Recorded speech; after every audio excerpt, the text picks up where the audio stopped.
I forgot a step. I'm sorry, man. It's okay. I forgot to put the headline in. Cannot publish stream. Hang on. I gotta stop. And into the weekend, including Game 7 of the Cleveland Cavaliers, and the Golden State Warriors are headed back out to the Bay Area after a Curry meltdown. Some would say Curry was hot on Thursday night. Of course, I was watching U.S. soccer, and they're now headed to Houston on Tuesday for the semifinals of the Copa. But over the weekend, we will all be watching Oriole baseball. Luke Jones on the scene to talk about the first place Baltimore Orioles. How does that sound in June with the Toronto Blue Jays coming in? I only wish Cito Gaston were involved, Luke.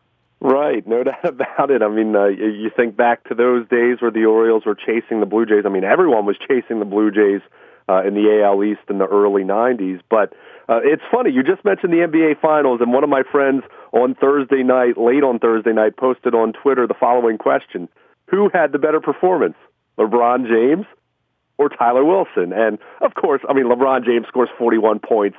We get it. But just the fact that you could suggest Tyler Wilson in that question speaks volumes of how he pitched on Thursday night.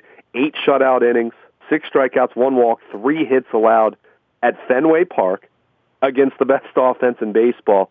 Really impressive, very much needed to rest up this bullpen a little bit before returning home and, of course, playing the Blue Jays this weekend. But really, really nice performance from Tyler Wilson. And the Orioles, despite the ugliness that existed in Toronto last weekend, they finish up the road trip 3-4. They take 2 out of 3 from the Red Sox. Wasn't a great road trip, but 3-4 against those 2 teams on the road. You can live with that and say, all right, could have been better, but could have been a lot worse, like the way that you finish up winning another series at Fenway Park. Second time they've done that this year. A little bit of a bounce back, certainly, for them. And, my smart aleck wife was watching the game with me, like in the 5th, 6th inning, was 5-0. And, I mean, it's Fenway Park, right? And this kid has, pitched so brilliantly, you're like, all right, there's got to be a bad inning in here somewhere. It's coming soon. The longer Buck leaves him in, pitch count was very in control. He looked like a number 2 starter or number 1 starter for a night. And I would say of the 2 baby birds of Wilson and Wright, I guess I like him better. I mean, maybe, I don't know. Ask me on whatever night. I like him better today, right? Because he's pitched better. But of these 2 guys, it's kind of reminds me of Gonzalez and Chen, and even Tillman, when Tillman had been a failed guy once or twice or 3 times before they kind of all caught on in 12 and into 13. You're always wondering who's going to wind up being the better guy. And I guess it really feeds off with these young guys when every night they're going out trying to outdo one another. That's sort of the mojo of good young pitching, right?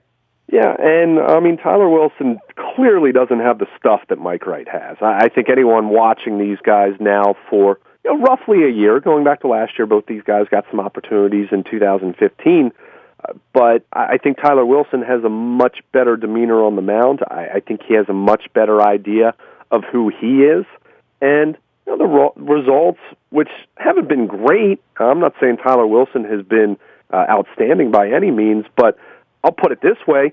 If Ubaldo Jimenez and Mike Wright had the numbers that Tyler Wilson has right now, this rotation wouldn't be great, but it would be what I've talked about over and over. It would be middle of the pack. It would be decent. It would be less of a concern than it is right now, that's for sure. So, Tyler Wilson hasn't been great this year, but I think what he's given you overall would be acceptable. Now, the problem is he's been their 3rd best starting pitcher, and that's where the rub is. And really, after Kevin Gausman's latest start where he struggled so badly, their ERAs are virtually identical, although Gausman clearly has better stuff. So, Wilson, for the most part, has been acceptable in what he's been able to do for them this year. Had struggled more recently, so was really nice to see him do what he did on Thursday night. But I think the key for him, one, he was able to keep the ball down in the strike zone. He was able to use his breaking ball very effectively. And with him, and this is another example of what he has going for him over Mike Wright or Ubaldo Jimenez or any other candidate that you might throw into that picture, and we'll see what Yovani Gallardo does over the weekend. But Tyler Wilson throws strikes, and he hasn't walked many batters this year. He's been, I want to say, has the best walk rate of any of their starting pitchers. He does at 2.1 per 9 innings. And he doesn't get upside down and counts as much, which is Right. how he gets to 100 pitches. I mean, he's not pitching 2-0, 3-1, 2-2. He's just not. And that's something we haven't seen a whole lot of at all here with the Orioles. I mean, literally, even the good pitchers they've had in recent years, maybe Gonzalez on certain nights when he was going well, but pitch count is an issue just across baseball, but certainly for the starters we've had, he's kind of an anomaly in that way. Yeah, and the times, and recently he had some issues with that. Not necessarily walking hitters, but falling behind, first pitch ball or falling behind 2-1. With someone like him, if you have to throw your fastball, if you get into obvious fastball counts, he's going to get clobbered because he doesn't have the stuff to endure that. So it's critical for him to get ahead. And the other thing we do need to point out, in fairness, and I don't want to take anything away from Tyler Wilson, but the Red Sox squared up quite a few balls, and some great defensive plays were made. I mean, Paul Janisch, the play he made, fantastic. And Chris Davis continues to play really good at first base defensively. So, they played some good defense. Joey Rickard running down balls, playing right field over the last couple of days. But Tyler Wilson being someone who throws strikes and gets ahead in counts, it also keeps the defense on their toes because they know that the ball is going to be put in play. They know that he's not going to be putting guys on base via the walk. So it added up to a really successful outing. And, again, to do that against that Red Sox lineup in a rubber game of a 3-game set, that's saying something. And I don't know if I don't know if I'd call it a breakthrough or anything like that. I mean, we'll see how he does his next time out next week. But it was really nice to see that from Tyler Wilson when we've been talking about the struggles of this rotation, and especially a day after their number 2 starter, Kevin Gausman, struggled the way that he did. Luke Jones joining us here. You can follow his journey out on Twitter at Baltimore Luke, as well as at Luke at WNST.net. And I would say for the Red Sox, I still look at them as the primary team the Orioles are going to be dealing with. And look, maybe by Monday, if the Blue Jays come in here and roll them up the way they did last week and hit the baseball and some pop flies become home runs for those guys, maybe I'll feel differently. But I felt like the Red Sox have the most talent in the division, and I also feel like they're going to be the team that's going to spend money, firepower. Dombrowski's going to do something. They're going to improve their team. The next time we see the Red Sox in August and September, they're going to have something about them that's probably better than it is today. Yet I look at the Red Sox, and I'm not intimidated, especially if you can get the price, as they did in the first game, and then the rest of these guys are relatively pedestrian, and as much as you always want the one that got away, and I know we'll make cases for Davies and Arrieta and anyone else, Rodriguez being the younger guy and a guy we looked at in the deal is saying, well, we think he's going to be a starting pitcher in the big leagues. He looks like a guy that's going to be in Pawtucket pretty soon, right? Yeah, and I know there were even reports from Boston reporters that he was in John Farrell's office after the game. So, he clearly was not very good. He has not been particularly good since returning, and we know he had the knee issue. And and that's not to throw dirt on his career either. I mean, he's a young pitcher. He's a guy that doesn't have extensive major league experience. So, we've seen this. Chris Tillman struggled for the better part of 3 full seasons until he finally put it together. So, with Eduardo Rodriguez, maybe with him sporting an ERA that looks very Ubaldian, for lack of a better term, maybe you feel a little bit better about the Andrew Miller trade. But that's what you deal with the young starting pitching. And what you said about the Red Sox as far as the big picture, their offense is terrifying, regardless of what Tyler Wilson did and what Chris Tillman was able to do in the opener. That is the best offense in the league. They have 378 runs scored. The Orioles, who have a good offense, have scored 311. So it just shows you how good that Red Sox lineup has been. But when you hit 300, that happens. It's hard to get out of innings when pitchers, are pitching to the tune of 300 and then add on walking guys. The Red Sox are always on base, and I think you prove on Thursday if you keep them off base, okay, great. Then you make them have to hit a home run. But that lineup there is not going to be silenced the way it was by Tyler Wilson many nights. Yeah, and that's why you're really appreciative of what Wilson and Tillman did this series, especially pitching at Fenway, which.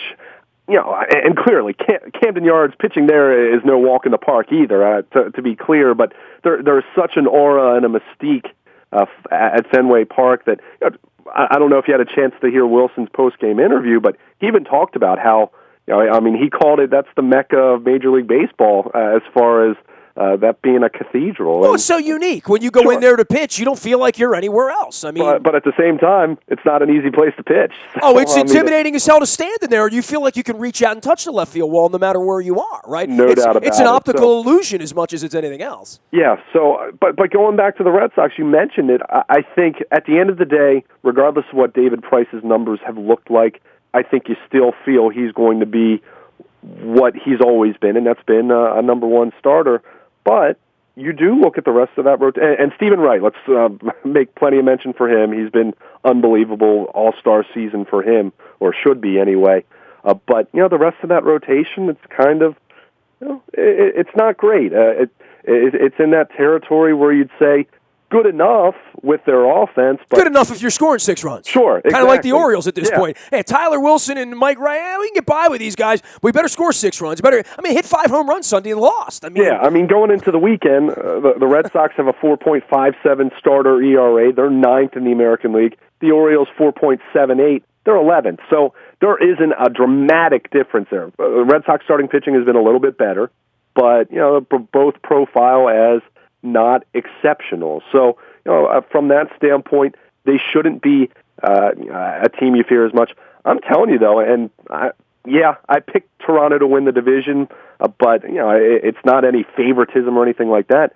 The Blue Jays starting pitching has been a lot better than I thought it would be, and their bats have started to heat up. Now, it helps that they've played the Philadelphia Phillies going into this series where they come to Camden Yards, and they beat up on Philadelphia, but, they're the team that you clearly have seen them surge over the last few weeks, and they come in just a couple games out. So it'll be interesting to see how Toronto fares playing the Orioles at Camden Yards as opposed to Rogers Center, where they can be so intimidating, quite frankly. But this is really shaping up to be a 3-team race. I know Tampa Bay has played a little bit better of late, but I still am very skeptical that their pitching is going to be so good that it can overcome their offense. And I continue to be unimpressed with the Yankees. They've played okay of late, but they continue to hover a couple. They remind me a lot of the Orioles last year, quite frankly. Just a team that's not completely falling apart, but I don't get a sense that they're going to make a serious run. So, this is shaping up to be a three-team race. The Orioles have seen quite a bit of Boston and Toronto, and here come the Blue Jays again as they've won 3 straight. Yeah, the Yankees, it's sort of like circling the drain slowly. It's like they're just not going to get there. And it's going to be interesting to see what happens 6 weeks from now when the trading deadline happens as to who's buying, who's selling, and what they're buying, and what they're selling, and why, and whether they're doing it within the division. One of the interesting things about seeing Rodriguez on Thursday night is, when have the Orioles and the Red Sox made deals in pennant races?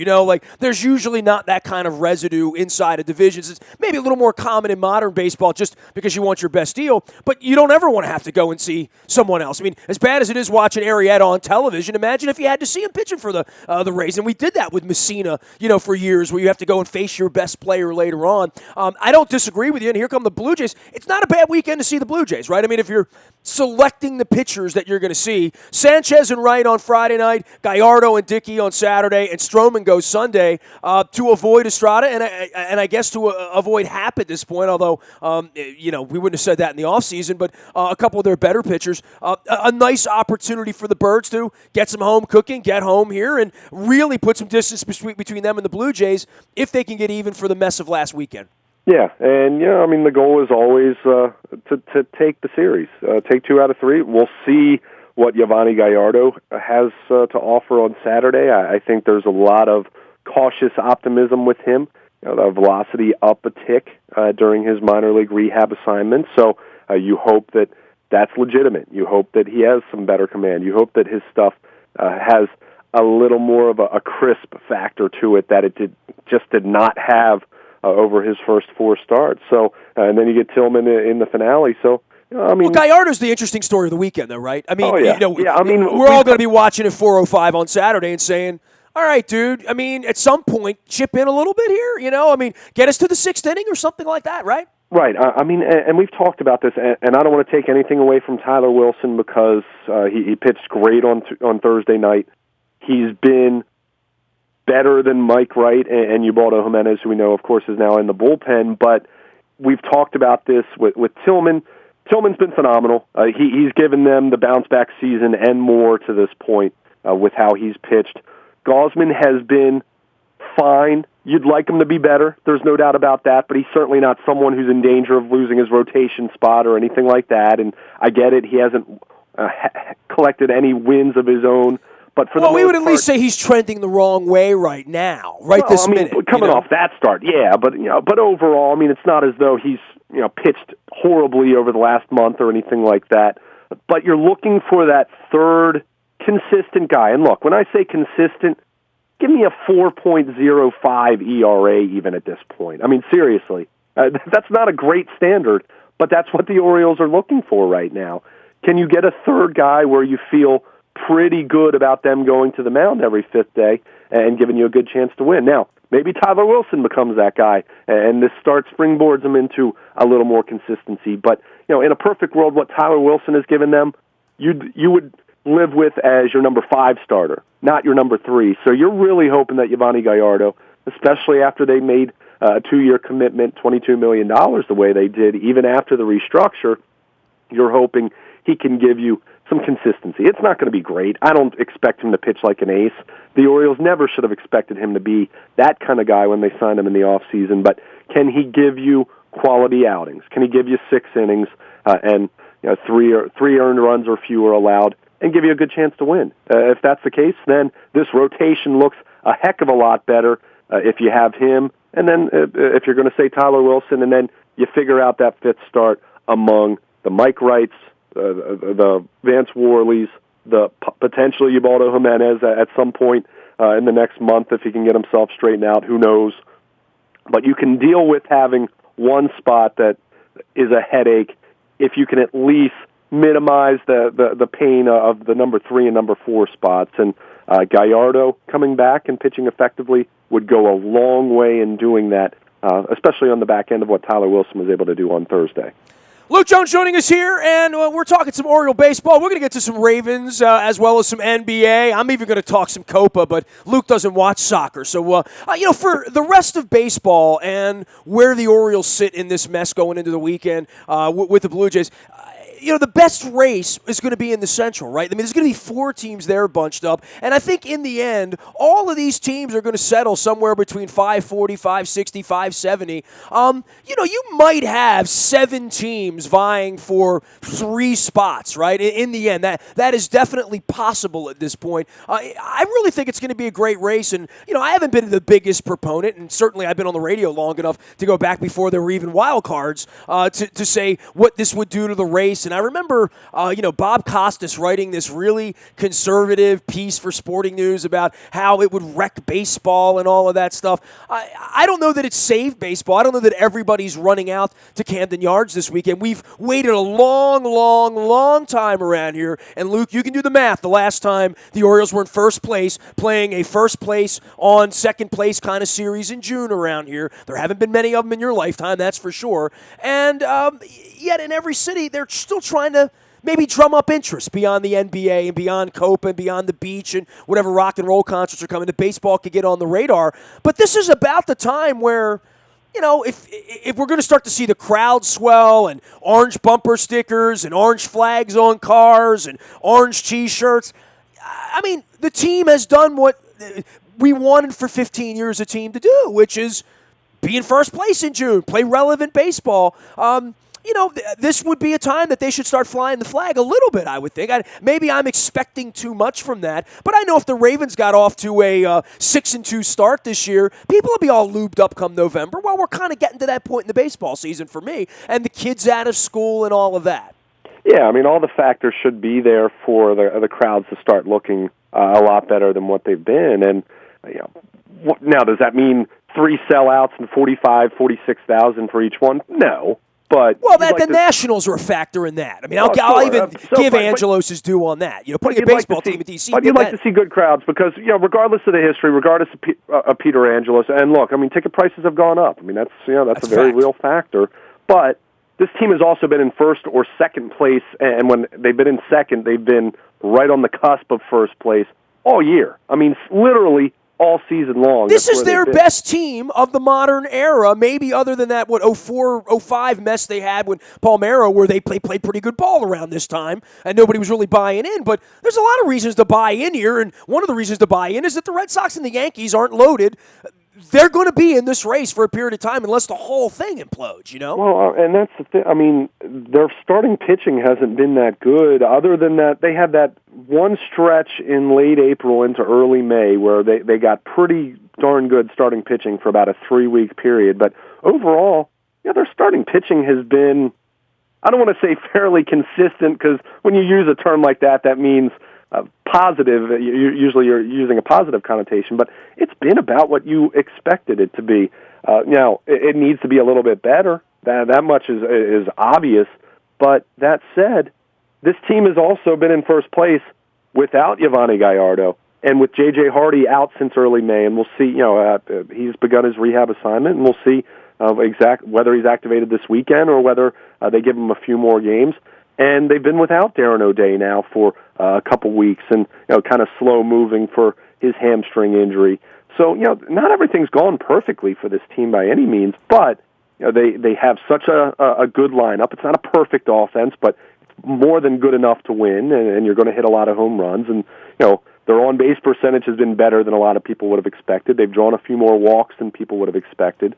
We know about the bullpen as we talk about on a regular basis, as long as they're not too overworked, which we kind of saw that come to a head in Toronto. But keep in mind, that was also a product. They had played 20 straight days without an off day, so that can kind of build on itself over time. And the infield defense, even without Hardy, has been really, really good. So this team has lots of stuff going for it, and that's one thing that I said over the offseason going into the season, despite the starting pitching concerns. And it continues to be a real concern. And if their season does get derailed, it's going to be because of the starting pitching.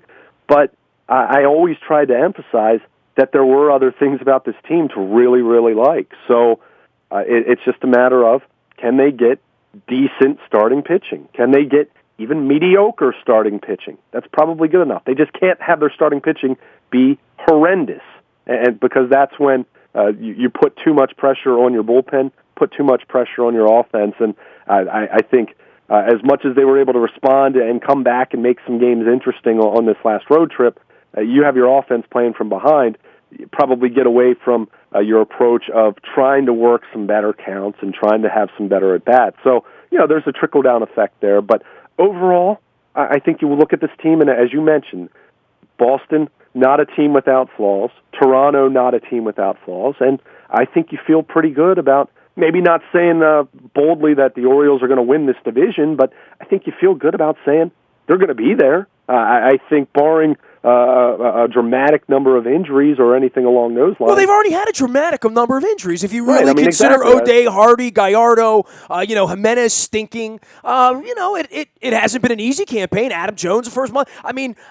Things haven't been perfect for the Orioles, and they're playing .600 ball. Exactly. So, I think you have plenty of reasons to feel good about the long-term prosperity of this team in 2016 in terms of staying in the hunt. And you mentioned the AL Central, which is so bunched up right now, but at the same time, you have teams that all have records lagging behind the Orioles. So from a wild card perspective, I think you feel pretty good about that. In the West, Texas has clearly played very well.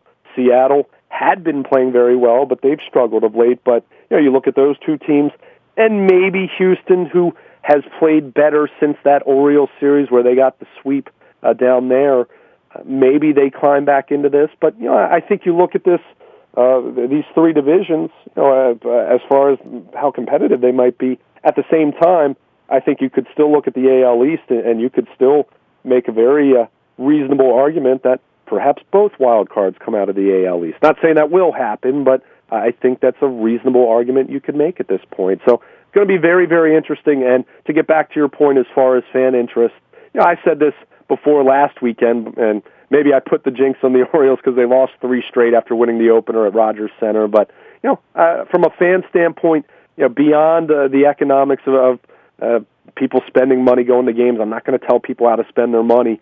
But in terms of embracing and enjoying this club, it's not perfect, but they played really good baseball from day one. And, it's not just a 7-0 start. They had another 7-game winning streak. They've had a 5-game winning streak. They've avoided, for the most part, having long, extensive streaks in which they've lost games. You haven't had a stretch like last year in late August where they lost 12 of 13 and fell out of the race. So, they've been pretty consistent in terms of winning games, and they've been fun to watch. I mean, what was the old phrase? Chicks dig the long ball. Well, winning is fun. True. Yeah, this is a pretty sexy team. So, why not enjoy it? Why not embrace it? Because they have been in first or second place all year long. If you're one of those people like me that has the little calendar up, like on your spice rack or next to your office, or the little paper calendar, it's white on Monday and blank. But they are headed to Arlington to take on the surging first place Texas Rangers on Monday, and then back against the Padres on Tuesday or Wednesday. So, little reminder there. 7 o'clock on Friday, 4 on Saturday, 1 on Sunday, and the Orioles will have Sanchez Wright on Friday, Dickey and Gallardo on Saturday, and Stroman. And who goes on Sunday? On Sunday, it will be Chris Tillman. Oh, it's Tillman. Okay. Yeah, it's blank on the website.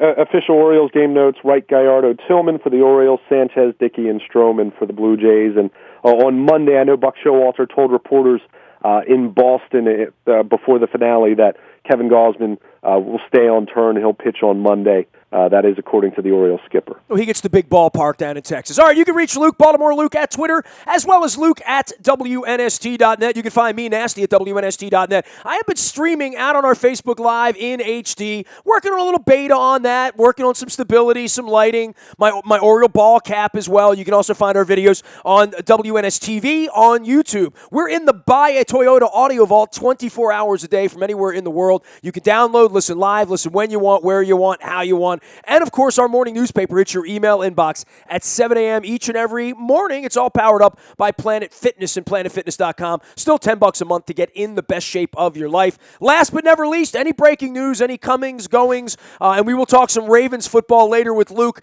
as well as now mandatory camps are done. But if there's any more news beyond Eugene Monroe, it'll come to you on the WNST text service. That is all powered up by Coons Ford of Security Boulevard. We are WNST.net, AM 1570, and WNST Towson, Baltimore, and we never stop talking Baltimore sports